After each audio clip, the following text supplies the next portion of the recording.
Good afternoon, James Ali Bashir. Good afternoon. Thank you so much for talking to Bayloric TV, as always. No problem. What's going on, my man? It's been a while. Yeah. I think the last time I spoke to you, Happy New Year, by the way. Happy New Year to you. The last time I spoke to you, we had an exchange with regards to Vladimir Klitschko and that performance. Vladimir Klitschko performance. Yeah, that's the last time we spoke. Yeah, that performance. Well, we won't go too much into that performance. We'll sort of move on. I thought it could have been better. But we all think it could be better. Styles makes fights, you know. Styles makes fights, and I thought it could be better, but it is what it is. We got the win, and we're moving on, you know. Yeah. You know, now, you know, the nickname now is Gravamir. You know, I've probably heard that one. Yeah, the critics, you know, critics. In every generation, you have the critics, you know. You doesn't matter what you do, they always remember the last performance. You know, but are there, okay, there's criticism and there's haters and there's just the truth. And the truth was that was a stinker of a fight. For two elite heavyweights, or well, supposed elite heavyweights, that was a stinker. Yeah, I can understand a fan, because I'm also a fan too, so I can understand it from a fan's perspective. You know, I'm looking at it from a trainer's perspective, and I'm saying, hey man, you have to do what you have to do to win, and don't be too brave, because you mess around and be too brave, you be wound up on your back, you know. So I understand from a fan's point of view that they weren't happy with the performance, and I can't say that I was that happy with it either, you know. But different styles indicate how the fight is going to be fought, and that's behind us. Now we're moving on to this, whoever it is, Lipa. Right, now we're talking from also the good, the bad, and the ugly. The good is James Ali Bashir. The bad was that performance. And now we're getting to the downright ugly, which is Alex Lipai. Vladimir Klitschko is the heavyweight champion of the world. He is the pinnacle of heavyweight boxing. He just turn around and say, you know what? I don't want to fight this guy. Take the title off me. I'm not fighting this guy. I want to fight one of the up-and-coming heavyweights, or I want to fight somebody who's going to test me. Who wants to see Vladimir Klitschko fight Alex Lipai? Honestly. Who wants to see that? Nobody's knocking on any doors to see it, you know. I think that Vladimir wants to compete against the best guys out there, but, you know, he wants to also be the recognized as the unified heavyweight champion of the world. So it's a game of politics. I think that once he has the WBC belt under his belt and he's recognized as the undisputed champion of the world, I don't think it will be much of an issue thereafter when somebody is telling him he has to defend, because by then everybody knows who he is. I mean, he's been on top for a decade now, you know? Yeah, he's been on top for a decade, but out of that decade, how many guys can you really say? You can count on one hand. You could say what legit challengers. You can say, yeah, this guy's going to test Vladimir. I don't care what you find in the division of the heavyweight division. If you go to Joe Louis, if you go to Lennox Lewis, if you go to any of those guys, Muhammad Ali, Larry Holmes, all of them had those kind of guys. All of them had. You say that, Mr. Bashir, and all due respect, in Ali's era, I'm sure their talent pool was much better. Even in Tyson's era, he had Bone Crusher Smith, Tim Witherspoon. Yeah, but you had guys like Jorgen Blinn, Joe Bugner, you know, who were viable guys who were contenders. But they had their share of in the Joe Louis era, they called the bum of the month. You know, they had to fight who was there, you know. It's not always pretty, you know. It's not always pretty. I agree with that, you know. And I guess the criticism comes with success, you know. But Vladimir could simply turn around and say, you know what? I am the heavyweight champion of the world, and I actually want to make a statement. Is this a voluntary or is this a mandatory? It's a mandatory. So what has this Lepi done to be mandatory challenger apart from beat for Boystov? And who did Boystov beat? Yeah, I mean, it's always going to be something political that you can address as to who he could be. And in many cases, I'm in agreement with you, but it is what it is. We can't do anything to change it. So okay, so you've got Lepi. Let's look at him. Let's look at what he brings to the table. A big puncher. So he's a big puncher. He's short, squat, bit of a brawler. I see him getting blown out of there. He's getting blown out of there. If he stands up the duration, he'll take a bad beating. You know, if he stands up, he'll take a bad beating. And I think that it's just I'm not, to be real about it, I'm not enthusiastic about the fight because I don't think that he should be there with Vladimir Klitschko. But it is what it is. You have to defend against the mandatory guys. But I'm not really jumping up in the air about it. I'm not excited about it. I don't think you can find one person that will jump up in the air. A Vladimir Klitschko fan would jump up just because they want to see Vladimir Klitschko fight again. But even they, in their own admission, would say, you know, this guy. Now the upside of this is Vladimir goes out there and puts this guy away like he should do. Right. Then he can regenerate, interest in the division. But he's got to go out there and take the guy out. He's got to go out there and do a number on him and let the people know that this is the Vladimir Klitschko that you guys pay to see. Well, okay, he blow. Let's look past Lepi. But the thing is, how do you remain motivated in camp when you know the guy that you're fighting nobody cares much about? From Povetkin to this, it's well, that is the unique quality that Vladimir Klitschko has because he doesn't let down for no fighter. Or whoever they put in front of him, he's going to train to beat him. And I mean train diligently. He's trying to do the best that he can. So he's never in camp saying, oh, this guy is not this or that guy. He's training for this guy as though he were the darling of the heavyweight division. So he's preparing to do a number as he does everything. He never comes into a camp with a dismissive attitude that I can beat this guy easily. I don't have to train as hard. No, he's not that kind of guy. He's very articulate in that he trains for every individual company. I could care less. It could be a welterweight. He's going to train for him. Well, for the sake of the heavyweight division, it would be great that Vladimir goes out there and takes his guy out inside 4 or 5 rounds, like what a heavyweight champion should do. I'd like to see it. You get paid the same amount, so I'd like to see it end in one. Because like I said, I'm not enthusiastic about it, but it's something that he has to do, something that he has to go through. And I second that emotion. I would like to see him go out there and take the guy out expediently, get rid of him. However, I'm going to the next challenge. You are as much as anyone aware that Vladimir Klitschko's chess playing style, very methodical, break a guy down, take no risks. That approach, to see Vladimir now change and come out first round trying to take Lepi out, would that not be fighting against what he is normally doing, and that way giving Alex Lepi more of a chance? Do you see that? Well, different things dictate how a fighter is going to fight.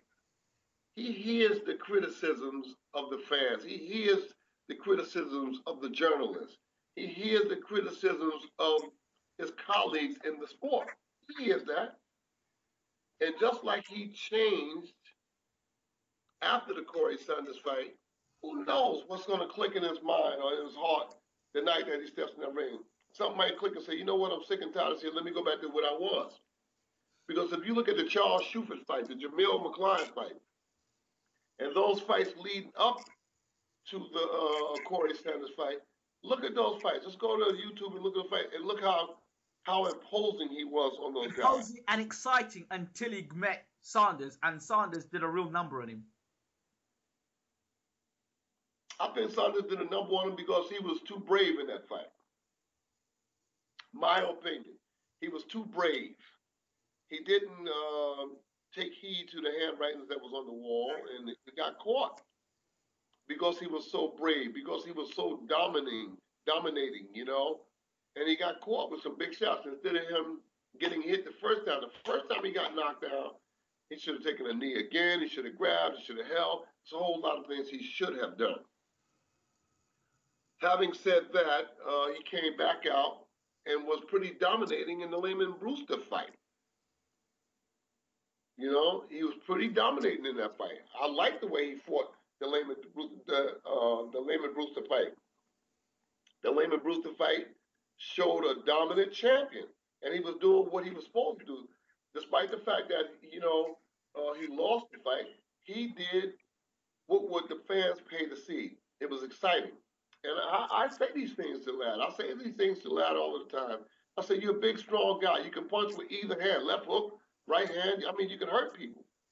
You know, it's just up to him when he's going to cross that line, when he's going to open that door. So I've said this thing to him over and over. But you can take a horse to water, you can't make him drink. You know, Emmanuel and I would talk constantly about that there, about different things that Ladd could do that he wasn't doing. And God only knows what's in the man's mind.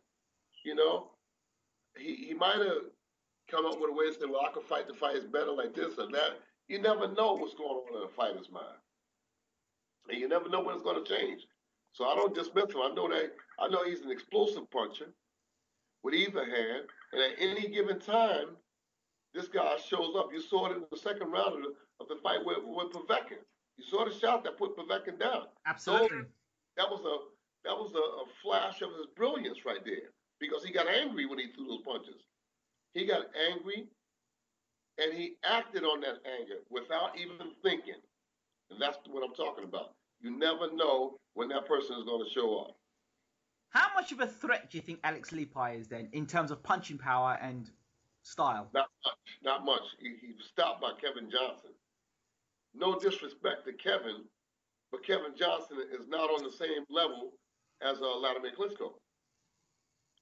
He's not on the same level as Vladimir Klitschko. And he stopped Lepi, And I just don't see Lepi taking those kind of punches from Vladimir. He's right there. He's going to get hit. I just don't see him standing up to those kind of punches. If he does stand up to him, I don't know whether that's good or bad. Okay, let's move on. This thing about Vladimir Klitschko and the WBC title suddenly going to be in his hands. He's going to get the title. How does he get to that title? Obviously, he's got to get in the ring with an opponent. Now, Jose Sulaiman made a point that he was not interested in the WBC unifying with any other belts. That's the first hurdle. The second hurdle is that where would Vladimir Klitschko be ranked? Vladimir Klitschko's got to be right at the top. He's got to be the number one contender for the Arreola and Stiverne. Vladimir Klitschko's got to be the number one contender. Because he holds all the other belts. And I don't think that it would be wise to dismiss him, that you don't want to unify the other belts. It's come on. It's really ruining the sport. He's the guy to beat. Let's be for real here. Vladimir Klitschko is the guy to beat in the heavyweight division. So let him join the belts. Let him be the undisputed champion. And you get in line. I'm sure Vladimir, he's not one of those kind of champions that comes to a fight and says, "Oh, I'm only my mandatory is the WBO belt." When Vladimir Klitschko comes to a fight, he comes to the fight to defend every belt. You win, you got all the belts. He puts every belt on the line. So he's paying a sanction fee for those belts that he put on the line. He doesn't come to the show and says, "Oh, I'm going to defend the WBC, the IBF, or the IBO, or whatever." He comes with all of the belts. If you win, the belts belong to you. He's saying that I'm the undisputed champion. And that's big, because most champions won't do that. They'll come and defend the belt that they're defending, and the other ones they'll put on the shelf and say, "This is still mine if I lose." But Vladimir Klitschko is coming saying that I'm putting every belt on the line. I'm paying a sanction fee, every one of these belts on the line when you come in. And that's admirable. Most guys won't do that. So, in that case, we then have to talk about Stiverne Arreola too. What are your thoughts on that fight? Stiverne gonna beat him again. Arreola is not capable of making the adjustments that he needs to beat Stiverne. Arreola is just on one wavelength. This is what I do, and it's not going to change. It's not going down. It's not going up. This is what I do.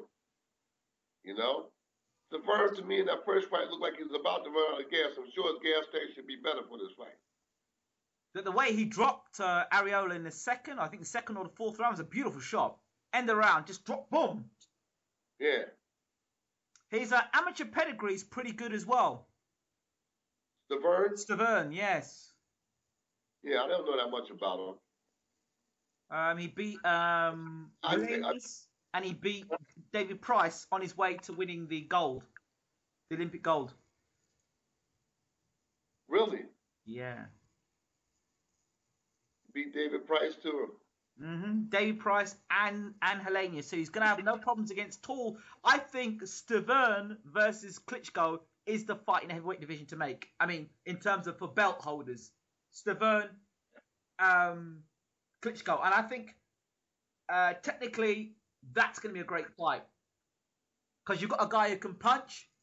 I don't think Stiverne's going to have a problem getting on the inside. And he hits mighty hard with both the left and the right hand. They always seem to do good until they get to Klitschko. When they get to Klitschko, it looks like they're gripped by uncertainty, you know? That if I get hit by this guy, they look like they're going in with a lot of other things on their mind as opposed to going in and winning the fight. I think that's down to mentality, though. I think that somebody like Stiverne, for me, has had the amateur pedigree. He's fought guys the size of Vladimir, who hit just as hard as Vladimir. Could be. I welcome it. I think that would be a great fight. I mean, like I'm not just a boxing trainer. I'm a boxing fan. I'm a fan of boxing, and anybody that can bring excitement, anybody that can bring a threat to the champion, I'm all for it because it makes me get up in the camps. It makes me more astute to what I'm doing in the camp. I don't want to go into the camp with a ho-hum attitude like, all right, you know, this guy, we fighting this guy. You understand? Even though I won't go in there like that, because the one time that you sleep is the time that you lose the title. I've seen it over and over again in boxing, and I don't want to be guilty of that. But I welcome the guy that can come and bring some fire to it, you know, some excitement to it. But I feel Stiverne will beat Arreola again in a good fight because I think Arreola is going to come. Arreola is running out of chances. He's been in there. He's had a lot of chances, you know. So his Aladdin's magic lamp is about to run out. He's got to do something in this fight. If he doesn't beat Stiverne this time, I think that's going to be it for him.